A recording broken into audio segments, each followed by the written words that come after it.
মাটির দেওয়ালে গোবরের প্রলেপ, সেই দেওয়ালেই আঁকা এক রাস স্বপ্ন। ছোট্ট ঘরে থাকা মেয়ের চোখে স্বপ্ন ইঞ্জিনিয়ার হওয়ার, কিন্তু আর্থিক সামর্থ্য নেই। দুর্গাপুরের জেমুয়া গ্রামের মেঘা ঘোষের ভালো রেজাল্ট করার পথে বাধা এলেও তাতে পরোয়া করেনি সে। মাধ্যমিক পাশ করেছে 612 নম্বর পেয়ে। এখন মেঘা একাদশ শ্রেণীতে পড়ে। মেঘার বাবা চাষের কাজ করেন, কখনো দিনমজুরের কাজও করতে হয়। পরিবারে আয় বলতে ওইটুকুই। 2 মেয়ে, আর্থিক সামর্থ্য না থাকলেও 2 মেয়েকেই পড়াতে চান মেঘার বাবা। মেঘা বোঝে অনেক কষ্টে তাকে পড়াশোনা করাচ্ছেন তার বাবা মা, তাই বড় হয়ে বাবা মাকে সাহায্য করতে চায় সে। নিজের স্বপ্ন ইঞ্জিনিয়ার হওয়ার, কিন্তু তার চেয়েও বড় স্বপ্ন বাবা মায়ের পাশে থাকার, তাদের কষ্ট দূর করার। জেমুয়ার ভাদুবালা বিদ্যাপীঠের ছাত্রী মেঘা ঘোষের লড়াইয়ে বরাবরই পাশে পেয়েছেন স্কুলের শিক্ষক শিক্ষিকাদের।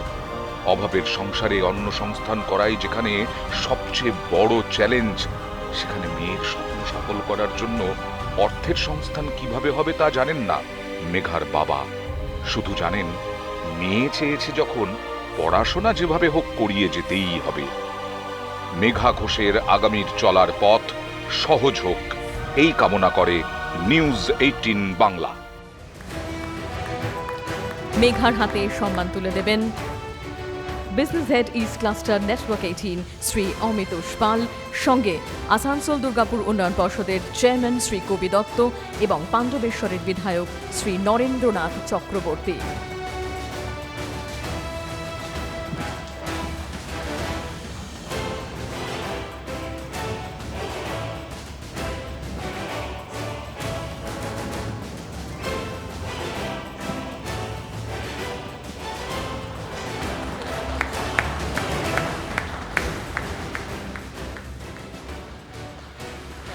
কেমন লাগছে আজকে এই মুহূর্তে?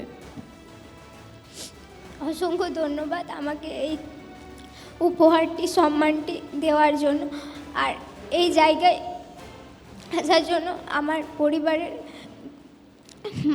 বাবা এবং আমার বিদ্যালয়ের শিক্ষক শিক্ষিকারা আমাকে অসংখ্য সহযোগিতা করেছে এবং তারা সবসময় আমার পাশে থেকেছে, যাতে আমি এগোতে পারি, জীবনের একটা জায়গায় পৌঁছাতে পারি। তাই আমার বিদ্যালয়ের শিক্ষক শিক্ষিকা, বিশেষ করে আমার প্রধান শিক্ষক মহাশয়কে এবং আমার বাড়ির বাবা মাকে অসংখ্য ধন্যবাদ।